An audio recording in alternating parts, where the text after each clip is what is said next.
wọ́n ní kí gbogbo ẹ̀yin ọmọ Yorùbá kẹ́ wá láwọn lọ́yẹ̀. wọ́n ní ṣàdédé náà wà nínú ilé wọn ní ṣókà. ní lẹ́tà yìí wọ́n fi DHL wá gbé fún wọn ni. máa fi wọ̀nyí lẹ́tà ń rèé máa dẹ̀ tún ṣe kí ni máa kà fún wa. ṣí Sunday Igboho ni wọ́n pè mí pé Dara wá bá mi lọ jíṣẹ́ fún gbogbo ọmọ ilẹ̀ Yorùbá káàkiri àgbáyé, gbogbo ọmọ kóòtù àjíire, kí wọ́n gbà mí nímọ̀ràn o, kí n má tún fi ọgbọ́n orí ṣe, kó má lọ bu mí lọ́wọ́, kó má di wípé ọba má ṣe àbó ọba ṣe ọba béèrè àbí nǹkankan. Bá mi fi tún àwọn ìyá òun àti àwọn bàbá òun, àwọn abiyamọ bọ̀já gbọ̀rọ̀gbọ̀rọ̀ tó ń pọn òun sẹ́yìn tó ń jẹ́ kẹ́sẹ̀ òun wálẹ̀. Ó ní bá mi fi bi wọ́n kí wọ́n gbà òun nímọ̀ràn kí ni káwọn ṣe lórí lẹ́tà yìí, ìgbésẹ̀ wo ni káwọn gbé lórí ọ̀rọ̀ yìí. Gbogbo bẹ́ẹ̀ bá ṣe wá sọ sí wípé káwọn ṣe àwọn fi dá yín lójú wípé bó ṣe máa jẹ́ náà nìyẹn o. Gbogbo bí ọmọ Adéyẹmọ dé ṣe rí lẹ́ni tí freedom jáde gbogbo ẹ̀, mo fẹ́ kó mọ̀ wípé lẹ́yìn ọba mi òkè, adákẹ́dájọ́ ọba lèwí lè ṣọba tó rí inú tó róde tó mọ ìkọ̀kọ̀ àyè oníkálukú, torí ọ̀pọ̀ ìgbà ẹlòmíràn á máa ṣe rere ayé á máa gbé ṣépè, ṣùgbọ́n iṣẹ́ ọwọ́ ẹ̀ á ṣàdúrà fún. Ọ̀pọ̀ ìgbà lẹ́lòmíràn á sì máa ṣe ibi ayé á máa ṣàdúrà fún ní kíkankíkan, ṣùgbọ́n ṣé iṣẹ́ ọwọ́ ẹ̀ ṣàdúrà fún.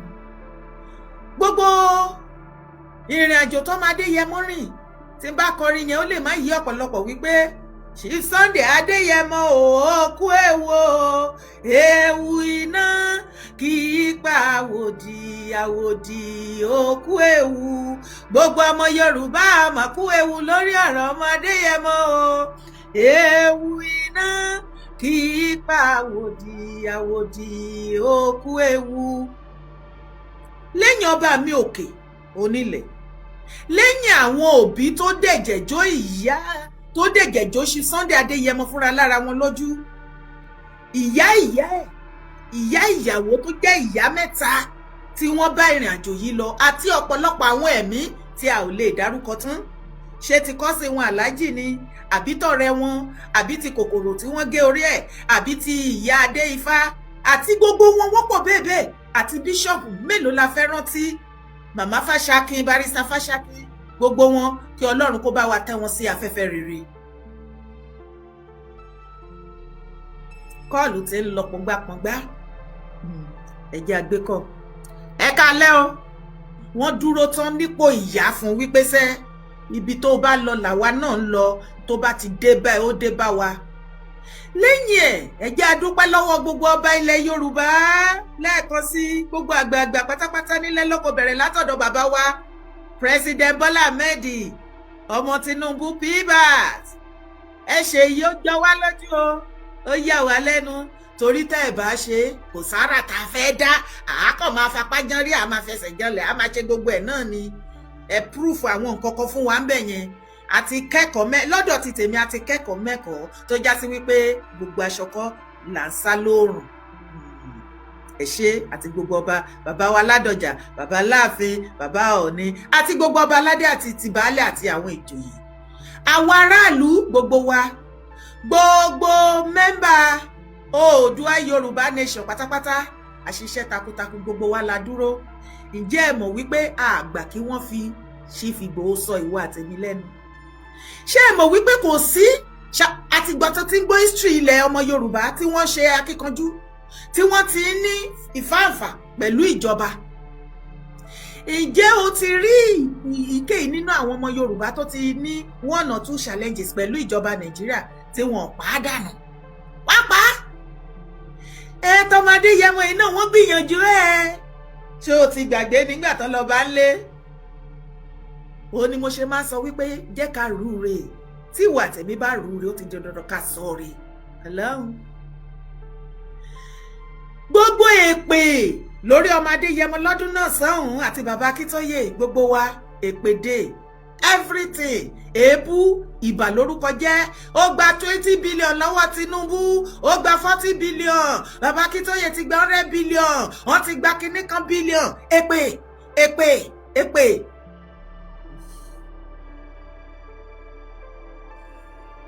àṣé tó bá rúre wá sọ̀rọ̀ nítorí wípé gbogbo ọ̀rọ̀ wọ̀nyí kìkìdá irọ́. ìjọ tí mo mọ̀ wípé kò sí bí èèyàn ṣe lè lọ́kàn líle tó, ó bà mí kò dùn mí, ó yàtọ̀ sí wípé kò bà mí rárá. mo fẹ́ kó mọ̀ wípé gbogbo wa ta dúró tán pẹ̀lú ṣe Sunday Igboho, tí a bá kùnà láti dúró tì wọ́n nígbà yẹn, bóyá nǹkan míì là bá máa sọ nípa wọn lónìí. ṣùgbọ́n mo kí wa gbogbo wa kú oríire, abiyamọ ni wá, adúró tán, approve fún gbogbo ẹ̀yà tó kù nù Nàìjíríà. ẹ mọ nǹkan tá a ṣe, ẹ mọ ìrìn àjò tá a rìn bẹ́yẹn.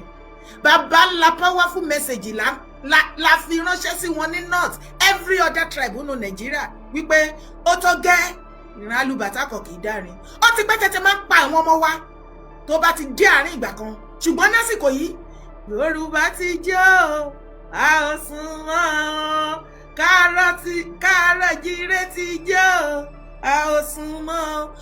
àfọmọ wa káfàlà àwọn tí wọ́n bá Ìgbòho jẹ tọ́ba, mo tún gbọ́ lẹ́nu Ìgbòho lẹ́nu ọjọ́ mẹ́ta yìí wípé ọ̀rẹ́ mi nú àwọn ó mọ̀ náà, tí wọ́n jọ ń kọwọ́ bọnú àwo kan náà tó jẹ́ pé tó bá kanlẹ̀kùn tó wọlé, ó ní oore ọ̀fẹ́ bí gbogbo èèyàn ò lè wọnú yàrá ibi tí ọmọ Adéyẹmọ ń gbórí sí àtìyàwó. ọ̀rẹ́ lára best friend ni tó finú tán yányán. a máa wọnú yàrá ìwọ̀n àjọ máa kọwọ́ bọnú àwo jẹun. tó bá súnmọ́ Ìgbòho is a very free man. torí ẹ̀ tó bá ṣe pé Ìgbòho mo máa wé pé Ọlọ́run ló ṣọmọkùnrin yìí o, àwàláyé ó free ìbàjẹ́. You understand? ṣùgbọ́n irú ọ̀rẹ́ bẹ́ẹ̀ ní ìgbà tí wọ́n dì kákádìkùkù láti wá gbẹ̀mí ọmọ Adéyẹmọ, ó wà lára àwọn tó gbàbọdè. ó ní tẹ́ ẹ bá ti wọbẹ̀, tẹ́ ẹ bá ti rí olóńgbò, ẹ̀rọ olóńgbò ń bọ́n, ẹ kó fọlóńgbò yẹn dáadáa, torí ara kan tí ń fi ń ṣagbára ni. ọmọ Adéyẹmọ ìsọ tó bá tẹ̀lé gbogbo fídíò báwọn èèyàn ṣe ń lọ sílé wọn lẹ́nu ọjọ́ mẹ́ta yìí jáde, nítorí wọ́n ní wọ́n jọ ń jẹun lọ́jọ́ kan dẹ̀. lára àwọn pẹ́ẹ̀tì tí wọ́n ní ológbò yẹn, ó jẹ́ ológbò tó jẹ́ pé ó fẹ́ràn wọn jù, tí ò bá ti wà pẹ̀lú wọn kò tí ì wà òkè. láàrin ọmọ ó máa ń wà bẹ́ẹ̀, láàrin pẹ́ẹ̀tì ó máa ń wà bẹ́ẹ̀, láàrin iṣẹ́ ibikíbi ló ti lè witness, ló ti lè ní irú situation bẹ́ẹ̀. ológbò ọ̀rẹ́ mi ológbò ìwà àti ológbò ìṣá, àṣà máa fara nù ẹ́, kí ló dé? ó ga nínú gbogbo everything. ọ̀rẹ́ máa wọrí o, ológbò yẹn yàtọ̀, ológbò yẹn yàtọ̀. báwo ni tiẹ̀ ṣe jẹ́ nílé aláró? tiẹ̀ jẹ́ dáadáa, aró ire ló fi rẹ o. ṣòro ológbò yìí tẹ́ ẹ bá ti pa ẹ ti gbẹ̀mí ọ̀tá Ìgbòho, kò sí nǹkan kan mọ́, ó ti tán fún nìyẹn o. ẹ̀mí gangan ló ń wò yẹn o, tó ti wá rí pé a ní láti close mọ́ra wa. lọ̀rẹ́ bá rò pé òun ti gbá okùn ẹ̀mí ẹ̀ mú pé káàsà wọ́n tún ti ní gbogbo wa bá tú history ilẹ̀ Yorùbá tó ti mọ̀ wá mọ́ wípé ọmọ Yorùbá náà máa rán sí Yorùbá tó bá ti fẹ́ gbẹ̀mí ọmọ Yorùbá. bí ọmọ Adéyẹmọ ṣe sọ pé olóńgbò yẹn ni o, ẹ̀mí ibi tí ẹ̀mí yẹn dúró sí nìyẹn. tẹ́ bá ti rán olóńgbò yìí bọn, ẹ̀mí ọ̀tá Ìgbòho pín síbẹ̀. kí ni ó jẹ́ fi ìrìn àjò ọmọ Adéyẹmọ kún ìrìn, kó kẹ́kọ̀ọ́ ń bẹ́ẹ̀ kó fi kún títì ẹ, torí èmi fi ń kẹ́kọ̀ọ́ lójoojúmọ́ o. ọmọ Adéyẹmọ ó rò pa rẹ̀ mi nú ni. lọ̀rẹ́ náà tó ń wá ìṣubú, àṣé gbogbo bó ṣe ń bọ́ ọmọ Adéyẹmọ rìn, tọ́jọ́ ń tọ̀ sẹ́nu, tọ́jọ́ ń kúrú, tọ́jọ́ ń ga, tọ́jọ́ ń jáde tó wọlé, àṣé bí ó ṣe máa gbẹ́ kòtò fún ọmọ Adéyẹmọ tọ́ta Adéyẹmọ á jì sínú ẹ̀, táwa sọ wípé ẹ̀ ṣó tán, èmi ni ìwọ wo, ṣé wọ nìkan náà ni, kí ló wá le tó yẹ? àwẹ̀ máa bá tiẹ̀ lọ, àsìkò tiwa náà tún ti tó. ọ̀rẹ́ tó wá sọ fún lọ́dún náà wípé olóńgbò ìtẹ́ bá ti pa, ikú ti dé nìyẹn. ní ìgbà tí wọ́n fẹ́ lọ bọ́ọ̀sì ilé Ìgbòho ní 2021, ológbò yìí ni wọ́n ń wá kiri nínú ilé. wàá ti gbọ́ wípé wọ́n rán ológbò mọ́, justice for ológbò Ìgbòho níbi tá a bá dé yìí, justice for Miao Ìgbòho. torí níbi tí ìpakúpa ìrọ̀nà pọ̀ ológbò yìí o, ẹ̀kọ́ báyìí ológbò yẹn jẹ́ ìkànnì Ọlọ́run ẹ̀ lè kúre. tẹ́ ẹ bá rí bóyá rán ológbò Ìgbòho níbọn, ìgbésẹ̀ a máa jẹ́ okùn ẹ̀mí ọ̀tá Ìgbòho, nígbà tí ọ̀tá tí Ìgbòho rò pọ̀ rẹ̀ tó ti sọ fún pé tẹ́ ẹ bá ti pa ológbò yìí, ẹ ti pa ọ̀tá òun nìyẹn. ológbò yìí ló so okùn ẹ̀mí òun Ìgbòho ró. lọ̀tá bá lọ jíṣẹ́ fún ọ̀tá wípé tẹ́ ẹ bá ṣàti délẹ̀ tẹ́ ẹ bá ti rí mú ẹ méṣọ̀ pẹ́ polongo tẹ́ ẹ bá ti rólóńgò tẹ́ ẹ rọ́ǹbọ̀n ó ti ibikíbi tó bá wà ọ̀tá ẹ̀ tẹ́ lọ ń tiẹ̀ nìyẹn máa fi kẹ́kọ̀ọ́ inú jìn ó jọ̀run lọ kó o má lọ fúnra lára ẹgbẹ́ kòtò ọ̀tá ẹ̀ torí ẹ kílòsì jù lẹ́ni tẹ́nu ẹ ń yọ̀ bí ilá gbogbo nǹkan tí ò yẹ kó o wí o ti dálẹ̀ ọ̀pọ̀lọpọ̀ tó dẹ̀ wà láyé tá a wà ń sìn tó bá ti gbọ́ síkírìtì ẹ kékeré báyìí wọ́n á bẹ̀rẹ̀ sí ní tọ́ ẹ ń jà ni wọ́n á máa fi ẹ ràn torí kíní yẹn gbé wọn nú wọ́n fẹ́ wá bẹ́ẹ̀ sọ síta lọ́nláìn ṣọ́ ara ẹ ìgbà tí wọ́n rọ ológbò ń bọ̀ tọ́pa ológbò ọlọ́run ò jẹ́ kán rọ́ ọmọdé yẹmọ pa ọmọdé yẹmọ ọ̀run wọ́n escape ẹ̀ òkè lẹ́yìn ìgbà tọ́pa ológbò ń bọ̀ nípakúpa wọ́n tún gbólógbò lọ dẹni eléni òkú àtàlàyé olóńgbò ibi tàlàyé tó olóńgbò tó yẹ ká fún ní bifiti burial olóńgbò tó yẹ ká fún ní bifiti burial DSS gbólógbò lọ dẹni eléni justice for Miao Igboho what can fa ẹbẹ wa dé olóńgbò Ìgbòho padà òkú ẹ̀ afẹ́ sí ìjọba Nàìjíríà afẹ́ òkú ológbò afẹ́ òkú aláàjì afẹ́ òkú kí lorúkọ the other brother tó jẹ́ kẹta yẹn ọ̀rẹ́ Ṣífìgbò afẹ́ òkú àwọn mẹ́tẹ̀ẹ̀ta yẹn anyway it is well lọ́rọ̀ kọ́ṣá ibi tí mò ń lọ ni wípé gbogbo àwọn ọmọ Yorùbá gbogbo àwọn ọmọ káàárọ̀ àjíire àti ń tú ìtọ̀kàn ìwọ ló mọ àti ń tú ìtọ̀kàn mo ṣe sọ fún ẹ pé tó o bá ti pa ọkàn ẹ pọ̀ sójú kan wàá mọ bí nǹkan ṣe ń lọ kò dìgbà tí wọ́n bá ṣẹ̀ wá tó ń ṣàlàyé mo ní kò tí ì sí ọmọ Yorùbá tó làmìlaka tó bá ìjọba Nàìjíríà ní ìfáàfá àbí nǹkan kan tí wọ́n pa ṣé mo parọ́ ni tó o bá nírọ́ ni mo pa ó yá wá dárúkọ ṣùgbọ́n ìwọ àtẹ̀mí lórí ọmọ Adéyẹmọ lọmọ Yorùbá ọmọ kóòtù àjíire bí Adogan God bless you lórí ọ̀rọ̀ Ìgbòho ọmọ Adéyẹmọ ní ilẹ̀ Yorùbá ti sọ wípé tó gẹ́ ọmọ Léfì ẹ má pa wá lọ́mọ mọ́ àfàmọ́ wa tafàlà mọ́ lótìtọ́ a rí àwọn ọmọ àlè láàrin wa tó gbàbọ̀dẹ̀ fọ́mọ Adéyẹmọ ṣùgbọ́n ọ̀run mọ orí inú wa ìyẹn gan la fi máa mọ̀ wípé Ìgbòho ní sínú ó ní lọ́kàn àyà wípé gbogbo ohun tó ń sọ pé òun lọ́ọ̀fù ìran òun ó lọ́ọ̀fù ẹ̀jẹ̀ níúlì torí tí ò bá jẹ́ bẹ́ẹ̀ á ti gbàgbé ọ̀tá ẹ̀fẹ́ tó bá wá rí bẹ́ẹ̀ lénìí lẹ́tà wá dé o àwọn ọmọ màmá Onítìrí mo ti sọ pé ṣáìdì yẹn mi ò fẹ́ dá sí mọ́ lórí ètò mi ṣùgbọ́n ọ̀gá mi ló rán mi níṣẹ́ Chief Sunday Adéyẹmọ Ìgbòho mi ò lè kọ́ mi tó bẹ́ẹ̀ àlàyé mi bá mi ò ṣàbí gbogbo gbà wọ́n ní kí gbogbo ẹ̀yin ọmọ Yorùbá kẹ́ wá láwọn lọ́yẹ̀ wọ́n ní ṣàdédé náà wà nínú ilé wọn ní ṣókà ní lẹ́tà yìí wọ́n fi DHL wá gbé fún wọn ni máa fi wọ̀nyí lẹ́tà ń rèé máa dẹ̀ tún ṣe kí ni máa kà fún wa. Màmá Onítìrí tí wọ́n fẹ́ lọ ajáka múlùdùn FM àti secretariat ní some years I think 2024 bẹ́yẹn tí ọwọ́ bà àtìgbà yẹn ni wọ́n ti kó wọn sí ọgbà ẹ̀wọ̀n ní Agodi nìbàdàn so ó dẹ̀ pé wọ́n àbádọ́ wọn síbẹ̀ àáfàá mi mo kíyín ẹ̀yin tèmi lórí TikTok ẹ̀ka lẹ́ẹ̀káàbọ̀ ẹ bá ẹ̀ṣẹ̀ ń wò mí fún ìgbà àkọ́kọ́ orúkọ tèmi ni Yèyé Dára Kowé kò ẹ̀ka lẹ́ láti 2024 yẹn náà ti wà nínú Agodi ní ọgbà ẹ̀wọ̀n bẹ̀ wọ́n ní wọ́n àbádọ́nù wọn síbẹ̀ kò sí lọ́ọ̀yà kò sí anybody wọ́n wá fi lẹ́tà ránṣẹ́ sí Ìgbòho pé kó ṣàánú àwọn kó má wo àwọn níran ọ̀bẹ ti gọ́ ọmọ lọ́wọ́ báyìí ọmọ ti sọ bẹ́ẹ̀ nù ọ̀bẹ ti ṣiṣẹ́ ọwọ́ ẹ̀ kí ó bá wọn bẹ gbogbo ọmọ Yorùbá káàkiri àgbáyé gbogbo ọmọ kóòtù àjíire bí wọ́n ti fa wọ́sowọ́pọ̀ pẹ̀lú Chief Sunday Adéyẹmọ tá a dúró tí wọ́n rí freedom gbà pé kọjọ ká má gbàgbé wọn sínú prison ọgbà ẹ̀wọ̀n bí tí wọ́n wà torí pé àwọn sáìdì tí wọ́n ṣiṣẹ́ fún tán fi wọbẹ̀ wọ́n ti gbàgbé wọn síbi ibẹ̀ kò sẹ́nibọ́dì wọn tó dẹ̀ dá sí wọn mọ́ lẹ́tà yẹn nìyí ọ̀pọ̀lọpọ̀ ló dẹ̀ ti pè mí látìgbà tí mo ti gbé sí orí short video wa òun ni mo ṣe wá wò wípé mẹ́sẹ̀jì pọ̀ kọ́ọ̀lù pọ̀ ẹ jẹ́ ń bọ́ síta kí n gbé wá kí gbogbo ọmọ Yorùbá pátápátá gbogbo ọmọ kóòtù kẹ́ ẹ pè wọlé níbi comment section àti lórí TikTok ẹ dá sí i torí Chief Sunday Adéyẹmọ Ìgbòho náà wọ́n á máa gbọ́ bí ẹ bá ṣe fún wọn ní gbogbo advice yẹn ṣé kí n ka lẹ́tà yẹn ni kí ẹ wá pè wọlé kẹ́ máa dá sí i àbí báwo kọ́ọ̀lù mà tẹ̀ tí ń wọlé Bàmí Bẹ́ẹ̀lì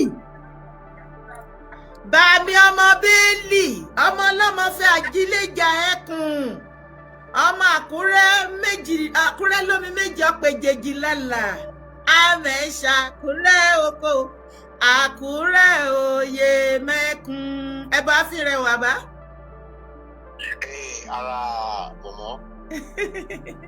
Bàmí Bẹ́ẹ̀lì ṣe dáadáa lẹ wà sá. Àdúpẹ́ mo ní kí n sáré tí ò bá nídìí mi ò ní pè ṣùgbọ́n ó dàbẹ́ pé èmi ni the first caller. Bẹ́ẹ̀ni. Ó ti prompt me Láyínká into calling into the show. Yes, sir. Now, ó máa fún mi ní maybe about 5 or 10 minutes. All right. Because ọ̀rọ̀ tí mo fẹ́ sọ yìí, mo ń ṣiṣẹ́ lórí ẹ̀ tí mo dẹ̀ fẹ́ release magazine kan. Okay. Mo dẹ̀ ti ní intention pé tí n bá ti release magazine yẹn, mo máa post ẹyọ kan sí ẹ ní Germany. Okay, sir. Tí mo dẹ̀ láti sọ fún ẹ pé ká because title tí mo fún Yorùbá Nation agitation nínú magazine náà was Yorùbá Nation separatist agitation group, the roots and its route. Now, first and foremost, mo need láti render apology mi to Sunday Igboho. Oh. Because reason tí mo ṣe need láti render apology to Sunday was because during the ìgbà tí agitation yẹn tó wà intense láti UK. Ọ̀tọ̀ ni bẹ́mi ṣe wò pé a máa gbé ọ̀rọ̀ agitation yẹn tá máa gbé gbà. And ó dẹ̀ mọ group tí mo wà nígbà náà. Group yẹn ló jẹ́ pé wọ́n invite mi sínú ẹ̀ because èmi ní mo ní different agenda bí a ṣe lè tètè gba Yorùbá Nation. So the reason tí mo ṣe ni mo fẹ́ render apologies for Sunday is because èmi ò mọ̀ pé irú ọjọ́ òní yìí ó máa ṣẹlẹ̀. Olúwa ò ṣe Olúwa. Èmi ò mọ̀ wípé Ọba Rasheed Ládọjà mo ti mọ̀ Ọba Rasheed Ládọjà a long time.